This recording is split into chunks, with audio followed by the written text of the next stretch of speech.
마태복음 10장 34절부터 마지막 42절까지 말씀 다 찾으셨으면 같이 합독하도록 하겠습니다. 34절 시작. 내가 세상에 화평을 주러 온 줄로 생각하지 말라. 화평이 아니요 검을 주러 왔노라. 내가 온 것은 사람이 그 아버지와 딸이 어머니와 며느리가 시어머니와 불화하게 하려 함이니 사람의 원수가 자기 집안 식구리라. 아버지나 어머니를 나보다 더 사랑하는 자는 내게 합당하지 아니하고 아들이나 딸을 나보다 더 사랑하는 자도 내게 합당하지 아니하며 또 자기 십자가를 지고 나를 따르지 않는 자도 내게 합당하지 아니하니라. 자기 목숨을 얻는 자는 잃을 것이요 나를 위하여 자기 목숨을 잃는 자는 얻으리라. 너희를 영접하는 자는 나를 영접하는 것이요 나를 영접하는 자는 나를 보내신 이를 영접하는 것이니라. 선지자의 이름으로 선지자를 영접하는 자는 선지자의 상을 받을 것이요 의인의 이름으로 의인을 영접하는 자는 의인의 상을 받을 것이요 또 누구든지 제자의 이름으로 이 작은 자 중 하나에게 냉수 한 그릇이라도 주는 자는 내가 진실로 너희에게 이르노니 그 사람이 결탄코 상을 잃지 아니하리라 하시니라. 아멘.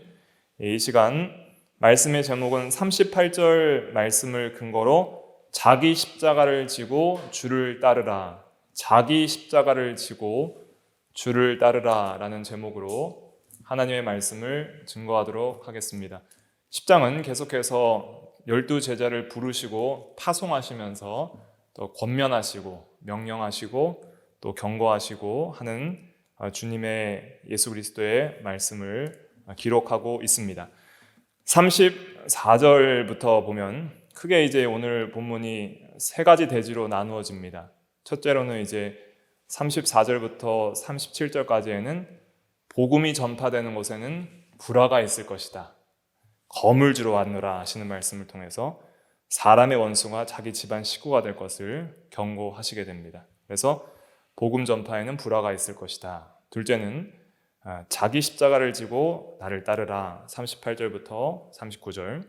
셋째는 40절부터 42절까지인데 상 받을 사람, 그래서 영접하고 대접하는 자가 상을 받을 것이다 하는 그런 큰 세 가지 대지로 본문이 구성이 되어 있습니다.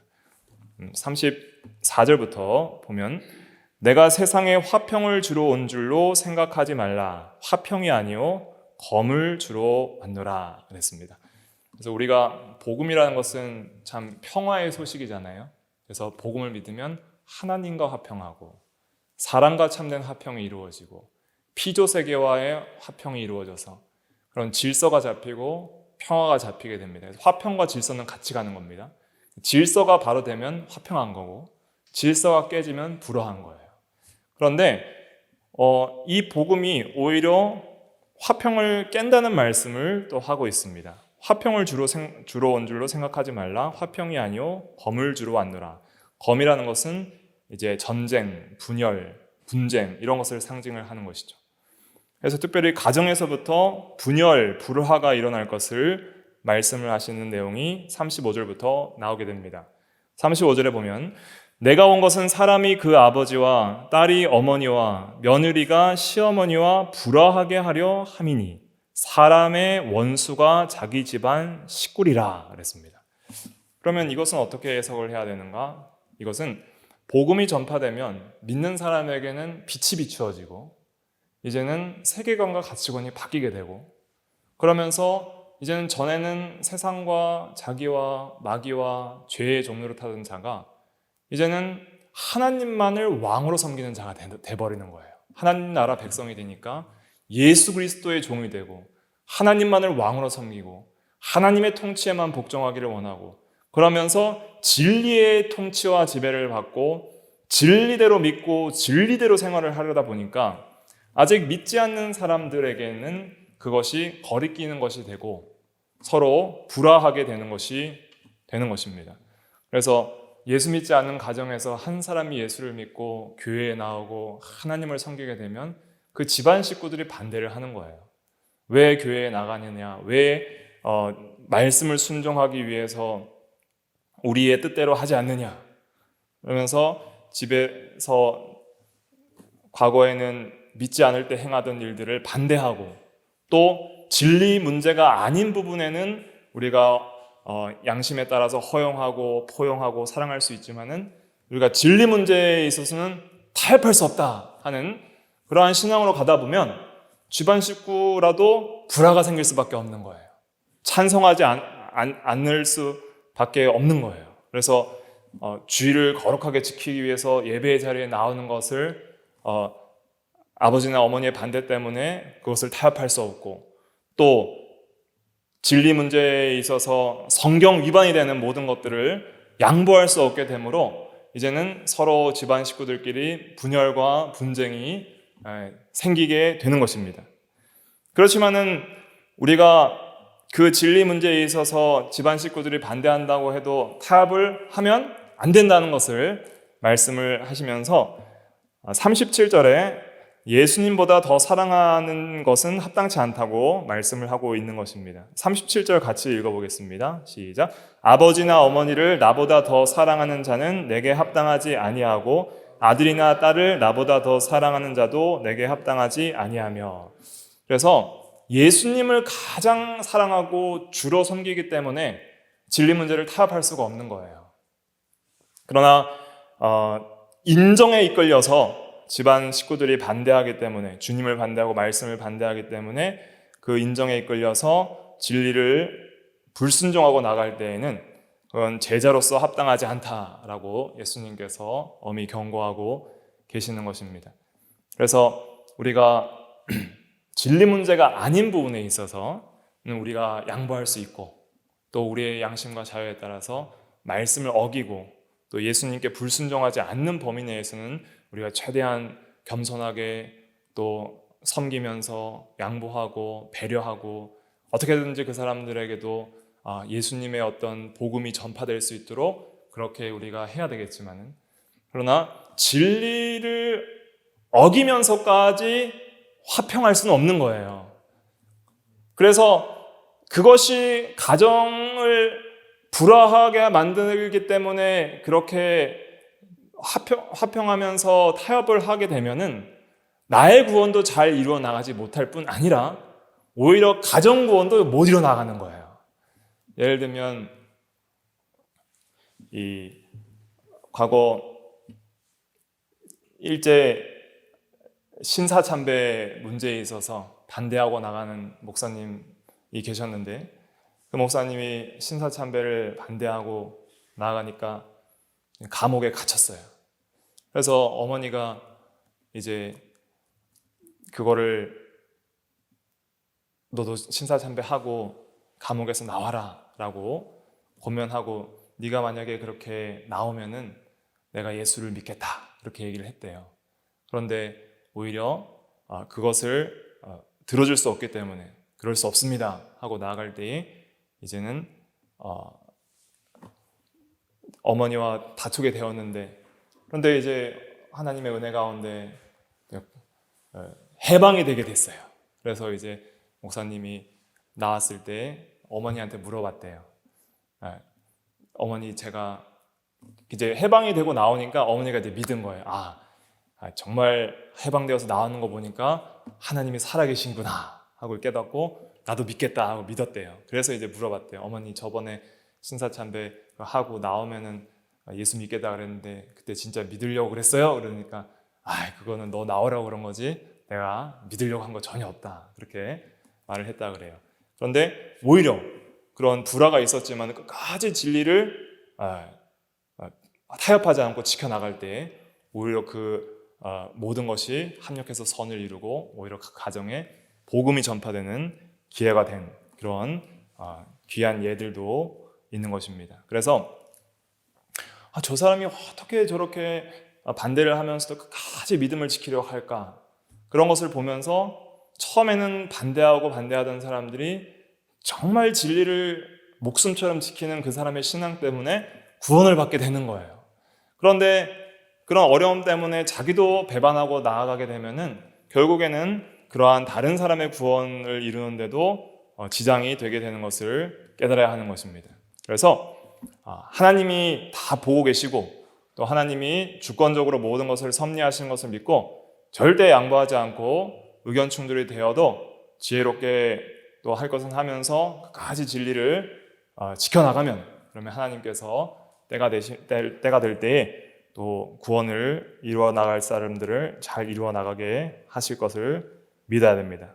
어떻게든 우리는 예수님을 가장 사랑하는 우리가 돼야 됩니다. 아버지나 어머니보다 사랑해야 되고 또 자식보다 사랑해야 되고 또 부부보다 사랑해야 됩니다. 그럴 때 참된 사랑을 할 수가 있는 거예요. 우리가 아내와 남편 간의 관계에 있어서 주 안에서 사랑하라 그랬습니다. 그래야 예수님의 사랑으로 사랑할 수가 있는 거예요. 인간의 사랑은 변하고 완전하지 않기 때문에 내가 아무리 사랑을 많이 해준다 할지라도 그 사랑은 완전하지가 않아요. 그런데 우리가 가장 완전하게 인간이 사랑할 수 있으려면 주 안에서 사랑할 때 그것은 가장 인간으로서 사랑을 잘 할 수 있는 것입니다. 주 안에서 자녀와 자식도 사랑하고 주 안에서 부부도 사랑을 하고 주 안에서 아버지와 어머니도 사랑을 해 나가야 하는 것입니다. 주님보다 더 사랑하는 모든 것은 우상 숭배다 하는 것을 깨달아야 됩니다. 그래서 우리가 항상 이 중심으로 항상 우리 가정의 사랑에서는 예수님이 그 안에 계신가 그걸 항상 봐야 돼요. 내가 정말 주 안에서 가정을 사랑하려면 믿지 않는 사람들도 주 안에서 사랑해야 되는 거예요. 그러려면은 진리 문제에서는 타협할 수 없으면서도 주 안에서 사랑해야 될 부분을 사랑하면서 행함과 진실함으로 복음을 전할 수가 있는 것이죠. 그래서 모든 관계에 있어서 내가 주 안에서 해나가는지를 잘 점검해보고 주님이 나의 삶의 중심에 있는가, 나의 삶의 주인이 주님이신가 그걸 항상 점검을 해봐야 하는 것입니다. 주님은 알고 계세요. 누구를 더 사랑하는지. 나보다 더 사랑하는 것이 있는지 그 마음을 다 보고 계시거든요. 그래서 아브라함에게도 이삭을 바치라 할 때 이삭을 바칠 때 이제야 네가 나를 사랑하는 줄 내가 아노라 그랬잖아요. 그러면서 그 독생자 이삭 정말 자기 목숨보다 더 귀한 그 이삭까지도 하나님보다는 덜 사랑한다는 그 믿음이 있을 때 그때 하나님께서 그 믿음을 인정해 주셨잖아요. 근데 그건 특별한 케이스예요. 독생자를 아낌없이 내어주시는 하나님 아버지의 구성적 사랑을 믿음의 조상 아브라함의 그러한 현실을 통해서 깨닫게 하시는 거예요. 그러니까 아브라함이 이삭을 바치는 그 믿음과 사랑 안에서 하나님 아버지께서 독생자를 바치는 그 사랑에 대한 그 깊이를 깨닫게 하시는 거예요. 그러니까 놀라운 복음적인 그러한 섭리가 있는 것이기 때문에 또 구속사적으로 의미가 있는 사건이긴 하지만 그러면서도 우리에게 적용될 수 있는 것은 정말 내게 있는 모든 것을 바칠 수 있는가? 하나님께서 바치라 할 때에 정말 내 목숨뿐만 아니라 내 아내와 자식과 남편과 모든 재산과 생명까지도 다 잃는다 할지라도 주님을 위해서 헌신하고 주님만을 따라갈 수 있는 그러한 사랑이 주님을 향해서 있는가? 그것을 한번 점검을 해보는 것이 항상 중요합니다. 그래서 우리가 기도할 때마다 매일 바치고 나가야 됩니다. 우리는 늘 우리 마음속에 우상을 만들어요. 그래서 칼빈은 우리 마음은 우상 공장이다 이렇게까지 표현을 했어요. 그러니까 우상이 시시때때로 만들어지는 거예요. 계속 생산되는 거예요. 계속 생산이 돼요. 그러니까 계속 어떻게 해야 돼요? 자기를 죽여야 되는 거예요. 기도 시간마다 하나님 이 시간 나의 생명과 마음과 목숨과 가족과 모든 삶을 바칩니다. 바칩니다 했을 때 이게 진심으로 이것이 나오는가 아니면 이 기도가 좀 진심으로 안 나오는가 그것을 점검해보고 진심으로 이 기도가 안 나올 때는 뭔가 우상이 내 마음속에 제작이 되고 있구나 하는 것을 깨달을 수가 있는 것이죠. 그래서 매일 기도 시간에 자기를 먼저 드리는 그러한 기도가 될 때에 참으로 주님을 따르는 제자로서의 삶을 살아갈 수 있게 된다는 것을 깨닫게 됩니다. 두 번째는 이제 자기 십자가를 지고 나를 따르지 않는 자도 내게 합당하지 않다 그랬습니다. 38절부터 39절 같이 다시 읽어볼게요. 시작. 또 자기 십자가를 지고 나를 따르지 않는 자도 내게 합당하지 아니하니라. 자기 목숨을 얻는 자는 잃을 것이요 나를 위하여 자기 목숨을 잃는 자는 얻으리라. 자기 십자가가 뭘까요? 자기 십자가. 예수님께서 지신 십자가는 아니죠. 예수님께서 지신 십자가는 그것은 고유한 십자가입니다. 그래서 우리가 대신 질 수 없는 십자가예요. 그럼 자기 십자가는 뭐냐? 예수님이 가신 길은 십자가의 길이었고 고난의 길이었죠. 그럼 우리는 그의 제자로서 예수님의 발자취를 따라가는 자들이죠. 그러면 우리도 예수님이 가신 그 길을 가다 보면 뭘 지게 돼 있는 거예요? 십자가를 지게 되어 있는 거예요. 십자가라는 것은 고난을 상징하는 것이고 죽음을 상징하는 상징적인 그런 표현입니다. 그래서 우리는 주님을 따라갈 때 반드시 이 고난을 감수하고 이 고난을 예산 편성에 넣고 이 고난을 인내하면서 따라야 할 것을 말씀을 하시는 것이죠. 십자가 지기 싫다고 해서 십자가를 내팽겨 쳐버리고 나가는 것은 주님이 가신 그 길을 안 가겠다는 뜻입니다. 그러니까 십자가를 안 지겠다는 것은 주님의 제자도를 따르지 않겠다는 뜻이죠. 그러면 십자가에는 크게 두 종류로 나눌 수 있는데 내적 십자가와 외적 십자가가 있어요. 이 십자가는 누구에게나 있는 것입니다. 주님의 제자된 모든 사람에게는 내외적 십자가가 다 있어요. 내적 십자가는 어떤 것이 있습니까? 내가 오늘 하루라도 주님을 위해서 제대로 주님의 말씀대로 살아가려 하다 보면은 내 속에 뭐가 계속 나와 닿아요? 자기 옛사람, 자기 사랑, 자기 중심, 자기 생각, 교만, 부패성, 이 자기 안에 있는 이 죄성들이 나를 주님을 따르는 길을 가지 못하도록 붙듭니다. 왜 그렇게 힘들게 사느냐? 그렇게까지 살 필요 있느냐? 나는 말씀대로 순종하기를 원치 않는다 하는 그런 마음이 또 있는 거예요. 한편으로는 세 사람은 주님을 따라가야 한다. 주님의 영광을 위해 살아야 한다. 주님만을 사랑해야 된다 하는 세 사람의 마음이 있지만 또 옛사람의 마음이 있는 거예요. 편하게 살고 싶고 세속적으로 살고 싶고 세상을 즐기고 싶고 또 자기 사랑, 자기 중심, 교만한 마음을 따라서 죄와 싸우되 피 흘리기까지 싸우기는 힘들다. 너희가 죄와 싸우되 피 흘리기까지 싸우지 아니하느니라 하는 말씀이 히브리서에 있잖아요. 그렇게까지 싸우고 싶지는 않다 하는 그러한 마음들, 옛사람의 마음들이 우리를 가로막습니다. 그것이 십자가예요. 거기에서 그 내적 싸움에서 고난과 고통이 따르고 또 절제와 인내가 필요하고 오래 참음이 필요하잖아요. 성경을 읽으려고 해보세요. 항상 성경 읽기 시간이 너무 기쁘고 즐거워서 자동적으로 읽어지나요? 때로는 정말 읽기가 힘들고 또 다른 유혹들이 있어도 그 시간을 인내로서 믿음으로써 참아내서 읽어야 되고 또 기도 시간도 참 기쁨으로 기도가 될 때도 있지만은 또 이 옛사람과 부패성이 커지게 되면 하나님과 교제의 자리에 나가고 싶지가 않은 거예요. 하나님과 담을 쌓고 멀어지니까 하나님을 찾기도 싫고 하나님과 교제하는 그 자리가 싫고 그냥 잊고 살고 싶은 거예요. 그렇다 보면 기도도 안 되는 거예요. 하지만 그럴 때에도 회개하고 그 자기를 죽이고 자기 십자가를 지고 자기를 부인하고 하나님을 찾고 성경도 건성으로 읽는 것이 아니라 그 성경의 말씀의 의미를 생각하고 그 깊이를 이해하고 또 그 말씀을 통해서 하나님의 말씀으로 내가 받으려다 보면은 집중해서 읽어야 되고 하다 보면은 그만큼 인내와 절제와 믿음과 여러 가지 고난이 있어요. 그런 것을 잘 감수하고 자기를 말씀으로 죽이기 위해서 그렇게 십자가를 지는 그런 내적 싸움, 자기 개인적인 경건 생활과 신앙생활 속에서 그 고통과 인내의 과정들을 겪게 됩니다. 또 이 세상을 살아가면서 모든 사건과 사고와 또 대인관계와 직장과 가정에서 우리가 살아가면서 나의 생각과 행동들을 말씀에 복종시키려다 보면은 그것이 또 십자가가 될 때가 있어요. 고난이 따라올 때가 있는 거예요. 하기 싫은 나의 마음과 해야 하는 그 마음이 내적으로 투쟁할 때에 새 사람이 옛 사람을 이기는 그러한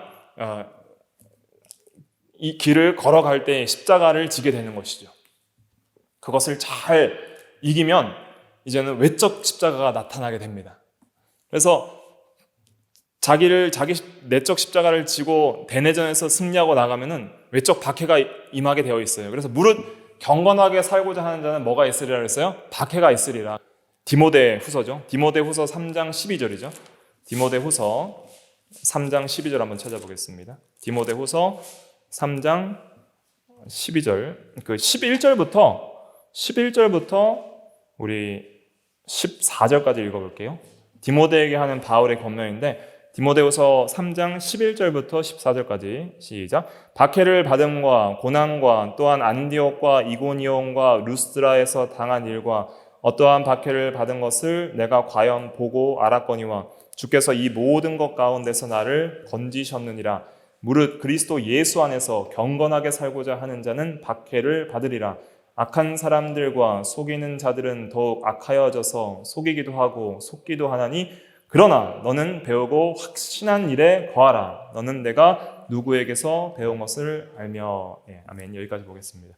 그래서 바울도 예수 그리스도를 믿고 그 이후에는 사도로서 복음 전파를 힘쓰며 진리를 증거하면서 많은 유대인과 이방인들을 통해서 박해를 받았고 고난을 받았고 이고니온과 루스드라에서는 어떤 일을 당했어요?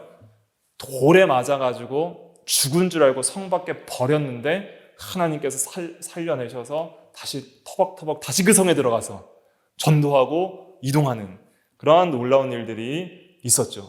그러면서 이렇게 복음에 타협하지 않고 율법주의와 또는 세속주의와 또 이방 종교와 타협하지 않고 나아갈 때는 반드시 이렇게 외적인 박해도 있을 것이다 하는 것을 말하면서 악한 자들은 더욱 악하여지지만 그러나 우리는 이러한 어려움 속에서도 뭐에 거하라는 거예요?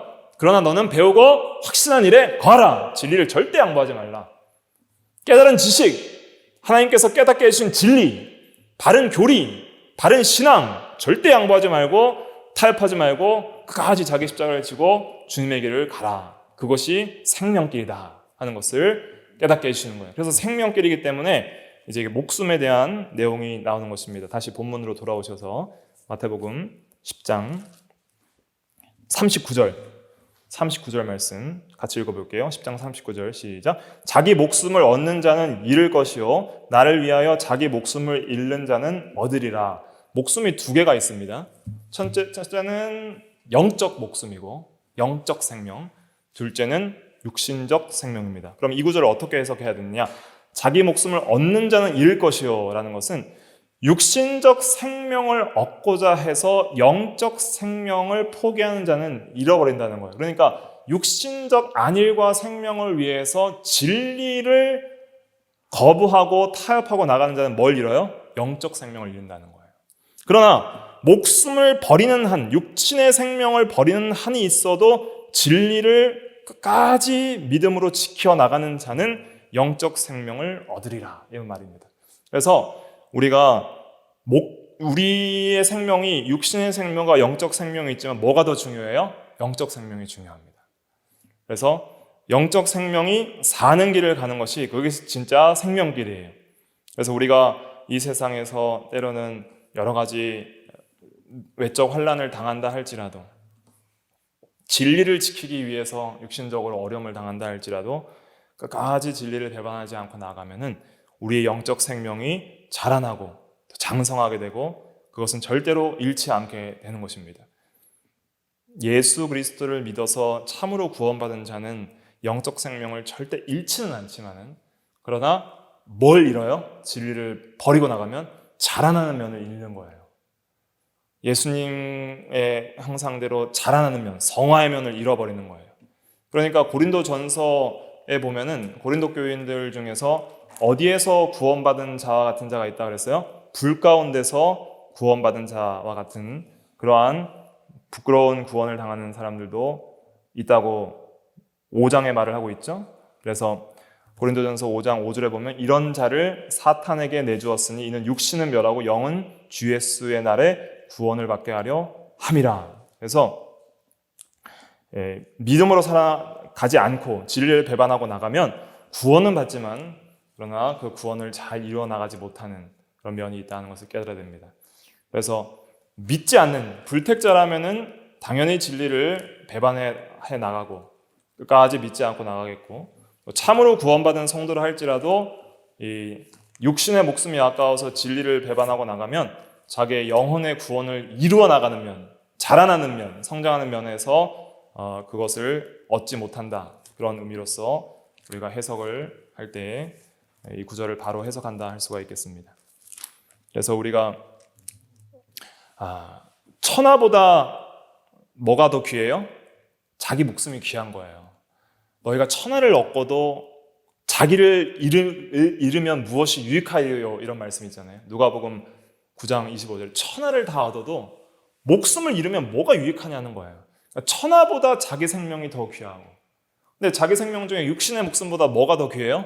영적 생명이 더 귀한 거예요. 그래서 사도 바울은 내가 사는 것이 그리스도니 죽는 것도 뭐하도다? 죽는 것도 유익하도다. 그러니까 사는 것이 그리스도라는 것은 내가 그리스도로 인하여 산다는 거예요. 나의 영혼이 살았고 영적 생명이 살아있고, 영적 생명이 산다는 것은 하나님과 연합이라고 그랬잖아요. 하나님을 향해 살아있는 이 영적 생명이 더 중요하기 때문에 죽는 것도 유익하도다. 왜냐하면 죽을 때 더 영화롭게 하나님과 교제하는 그 깊이에 들어갈 거기 때문에. 그러나 내가 육신으로 사는 것이 너희를 위하여 유익이 될진데 이 둘 사이에 끼어서 고민이 된다, 이런 말씀을 하잖아요. 빌립보서 1장에. 그러니까 이러한 생명을 가지고 살아야 됩니다. 사드락과 메삭과 아벳노고가 사는 것이 그리스도니 하는 믿음으로 푸른불에 들어간 거고, 다니엘도 사는 것이 그리스도니 하는 그러한 믿음으로 사자굴에 들어간 것이잖아요. 그렇기 때문에 우리도 항상 어떤 생명을 중심으로 사는가, 그것을 점검해 봐야 됩니다. 이 세상을 살아가면서 내 육신의 생명의 안위를 더 중요하게 생각해서 먹을 것과 마실 것과 입을 것과 재물과 쾌락과 영광을 추구하며 사는가, 아니면은 영원히 살고 자라나는 면을 더 중요하게 생각해서 모든 삶을 살아가고 있는가, 그것을 점검해 볼 때에 내가 어떤 생명을 중심으로 사는가가 답이 나오고, 사는 것이 그리스도인가 아니면 세상인가가 답이 나오는 것입니다. 그래서 그러한 것을 잘 분별해서 우리가 바른 제자도 믿음의 길, 주님이 가신 그 길을 따라가도록 힘을 써야 됩니다. 상 받을 사람에 대해서 이제 40절부터 42절까지 나와 있습니다. 40절 말씀 보면, 너희를 영접하는 자는 나를 영접하는 것이요 나를 영접하는 자는 나를 보내신 이를 영접하는 것이니라. 이래서 이 사도들을 영접하는 것이 그리스도를 영접하는 것이고, 그리스도를 영접하는 것이 하나님 아버지를 영접하는 것이다, 이렇게 예수님께서 말씀해 주셨습니다. 그러면서 우리가 이 세상을 살아가면서 주의 일을 위해 힘쓰는 성도 한 명 한 명, 가장 작은 자 한 명이라도 우리가 영접하는 것은 이제 받아들이는 거잖아요. 그러니까 당시에는 복음 전파를 위해서 나그네 된 전도자들이 많았기 때문에 어디서 자거나 먹을 데가 없는 거예요. 그러니까 전도자들을 잘 받아들여서 집에 영접해서 대접하고 또 필요한 것을 공급해주는 그러한 일이 필요했습니다. 예를 들면 사렙다 과부는 엘리사를 3년 6개월 동안 비가 안 와서 먹을 것이 없는 그 흉년 때 영접했잖아요. 또 빌립보에서는 바울이 누구의 집에서 교회를 세워나가기 시작했어요? 자주장사 루디아의 집에서 그의 마음을 열어서 영접하게 하시고 그 집에서 교회를 세워나가게 했잖아요. 근데 그러한 사도들을 받아들인 것이 곧 주 예수 그리스도를 받아들인 것이고 하나님 아버지를 받아들인 것이다, 그렇게 생각을 해라 하는 것을 말씀을 해주시면서 41절에 선지자의 이름으로 선지자를 영접하는 자는 선지자의 상을 받을 것이요 의인의 이름으로 의인을 영접하는 자는 의인의 상을 받을 것이요 그랬습니다. 그래서 우리가 선지자의 사역을 감당을 못하고 또 정말 의인으로서 이름을 날리면서 그렇게 삶을 살지 못해도 주의 귀한 종, 선지자, 사도, 교사, 초대교회 때의 사도들, 또 오늘날도 이런 주의 일을 위해서 힘쓰는 모든 주의 종들을 우리가 한 명이라도 잘 영접하면은 그 사람이 받을 상을 나도 뭐 한다는 거예요? 함께 받는다 하는 걸 말씀을 해주는 거예요. 선지자의 상을 함께 유업으로 받을 자가 될 것이다. 또 의인의 이름으로 의인을 참 주의 일을 위하여 의롭게 사역을 하는 사람을 잘 영접을 하면은 의인의 상을 받을 것이다. 그 사람에게 작은 냉수 한 그릇 도와준 것도 결단코 상을 잃지 않는다는 거예요. 42절 같이 읽어볼게요. 42절 시작. 또 누구든지 제자의 이름으로 이 작은 자 중 하나에게 냉수 한 그릇이라도 주는 자는 내가 진실로 너희에게 이르노니 그 사람이 결단코 상을 잃지 아니하리라 하시니라.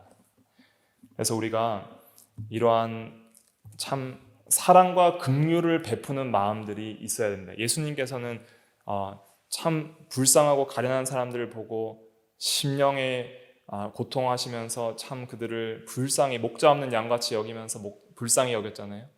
그런 것처럼 이 세상에서 여러 가지 꼭 어떤 오늘날은 그래도 한국이 많이 부유해져서 그렇게 막 어려움을 당하는 사람이 많지는 않지만 때로는 우리 교회에도 간혹 가다가 너무 어려워서 이렇게 도움을 요청하는 사람들이 오긴 합니다. 절대로 그냥 보내지 않아요. 그렇게 하는 것이 중요하고 또 한 사람 한 사람 꼭 재정적인 문제가 아니더라도 이 세상에서 여러 면에서 어려움을 당하는 부분에 있어서 내가 도와줄 수 있는 부분은 작은 말 한마디라도, 작은 위로 한마디라도, 작은 호의 하나라도 우리가 그 사람을 위해서 해줄 수 있다면은 그러한 것을 통해서 많은 은혜와 또 회복이 있고 그러한 도구로서 하나님께서 그러한 것을 사용하셔서 또 다른 사람에게 하나님의 은혜를 전파하는 또 놀라운 하나님의 선을 행하는 도구로서 협력해서 사용할 수 있는 면이 있는 거예요. 그렇기 때문에 우리가 항상 그런 하나님의 주권과 섭리의 관점에서 우리가 모든 이런 우연적 사건과 일어나는 사건들 속에서도 만나는 모든 관계 속에서 우리가 어떻게 믿음으로써 해야 할지를 생각하고 정말 예수 그리스도의 제자의 이름으로 살아가는 사람들이 궁핍함을 당했을 때는 우리가 어찌하든지 도와줄 수 있는 그러한 사랑과 긍휼이 필요하다 하는 것을 깨닫게 됩니다. 그럴 때 부지 중에 천사를 대접한 사람이 있다 그랬잖아요. 손님 대접하기를 계속하고 형제 사랑하기를 계속하라 하는 말씀이 있잖아요. 히브리서 13장 히브리서 13장 1절과 2절 말씀. 히브리서 13장 1절 2절 같이 읽어볼게요. 시작. 형제 사랑하기를 계속하고 손님 대접하기를 잊지 말라. 이로써 부지 중에 천사들을 대접한 이들이 있었느니라. 초대교회 시대 때는 손님 대접하는 게 정말 중요했어요. 왜냐하면 디아스포라라고 박해를 피해서 돌아다니는 정말 그런 손님들, 피난민들, 또 나그네들이 많았기 때문에 그런 사람들을 영접해 주는 게 정말 중요했거든요.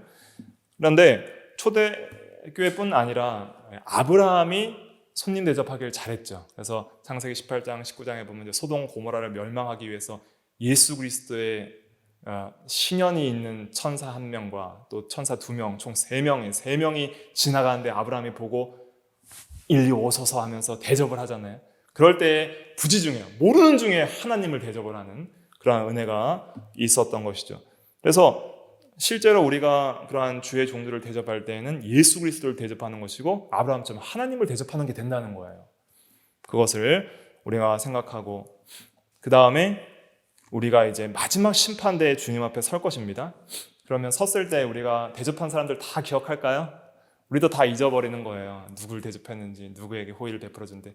우리는 내가 받은 은혜도 잘 잊어버릴 때가 있잖아요. 우리가 사람들한테 받은 은혜를 잊지 않고 보답할 수 있도록 힘을 써야 됩니다. 그래서 그 사람에게 보답을 할 수도 있겠지만 또 받은 바 은혜를 또 다른 사람에게도 나눌 수 있는 그러한 사랑이 필요한 것이죠. 근데 우리가 나눴던 은혜들 또 다른 사람에게 냉수 한 그릇이라도 베풀었던 그러한 선행들이 우리도 잊어버리고 다른 사람도 잊어버리고 다 잊어버려도 누구는 잊지 않아요? 예수님은 잊지 않는다는 거예요. 영원하신 하나님은 천년이 하루같이 하루를 천년같이 보시기 때문에 한순간에 있었던 그 일들을 천년은 영원을 상징하는 겁니다. 그러니까 하루는 순간을 상징하는 겁니다. 한순간에 있었던 일들을 영원히 기억하시기 때문에 마지막 심판 때에 행한 대로 다 갚아주시게 되는 것입니다. 결단코 상을 잃지 아니하리라 하신 말씀대로 이제 상을 주실 때가 오는 거예요. 그것이 이제 마태복음 25장에 나오게 됩니다. 25장 찾아볼게요. 마태복음 25장 31절부터 40절까지 마태복음 25장 31절부터 40절까지 의미를 생각하면서 같이 읽어볼게요. 시작. 인자가 자기 영광으로 모든 천사와 함께 올 때에 자기 영광의 보좌에 앉으리니 모든 민족을 그 앞에 모으고 각각 구분하기를 목자가 양과 염소를 구분하는 것 같이 하여 양은 그 오른편에 염소는 왼편에 두리라. 그때 임금이 그 오른편에 있는 자들에게 이르시되 내 아버지께 복받을 자들이여 나와 창세로부터 너희를 위하여 예비된 나라를 상속받으라.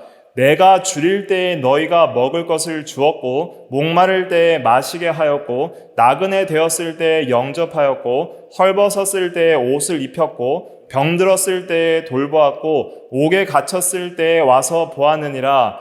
이에 의인들이 대답하여 이르되 주여 우리가 어느 때에 주께서 줄이신 것을 보고 음식을 대접하였으며 목마르신 것을 보고 마시게 하였나이까? 어느 때에 나그네 되신 것을 보고 영접하였으며 헐벗으신 것을 보고 옷 입혔나이까? 어느 때에 병드신 것이나 옥에 갇히신 것을 보고 가서 배웠나이까 하리니 임금이 대답하여 이르시되 내가 진실로 너희에게 이르노니 너희가 여기 내 형제 중에 지극히 작은 자 하나에게 한 것이 곧 내게 한 것이니라 하시고. 그래서 언제 했습니까? 자기도 잊어버리고 또 다른 사람도 잊어버려도 누가 기억하세요? 주님이 기억하시는 거예요. 지극히 작은 자 한 사람에게 한 것이 내게 한 것이다. 왜 이렇게 생각하세요? 모든 성도는 주님의 몸이기 때문입니다. 그러니까 성도에게 한 것이 곧 주님에게 한 거예요. 주님의 몸된 교회, 몸된 지체에게 한 것이기 때문에. 그래서 바울이 교회를 핍박할 때 사울아 사울아 왜 네가 나를 박해 하느냐 그렇게 말한 거예요. 그러니까 몸된 교회를 핍박할 때에는 주님이 자기를 핍박한다는 느끼고 몸된 교회의 성도 작은 한 사람에게 지극히 작은 호의를 베푼 것도 주님은 자신에게 한 것으로 그렇게 여기고 반드시 마지막 심판 때, 백보자 심판 때인데 그때에 택한 모든 백성들에게 행한 대로 결단코 상을 잃지 않고 갚아주신다 하는 것을 우리가 기억을 해야 됩니다. 그래서 우리가 이 본문을 통해서 첫째로는 진리를 위해 타협하지 않고 불화도 인내하는가 이런 걸 점검해 봐야 됩니다. 진리 문제에 있어서 절대로 타협하지 않는다. 둘째, 자기 십자가를 지고 주를 따르고 있는가? 내적 십자가, 외적 십자가를 지고 인내하면서 따르고 있는가? 또 셋째로는 영적 생명을 육신의 생명보다 귀하게 여기는가?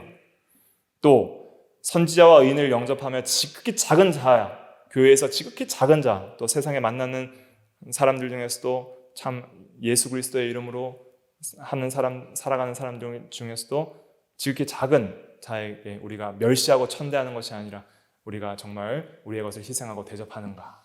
이 모든 것을 주님이 보시고 갚아주실 것을 믿고 사는가? 이런 것들을 점검하면서 살아가야 되는 것이죠. 기도하겠습니다.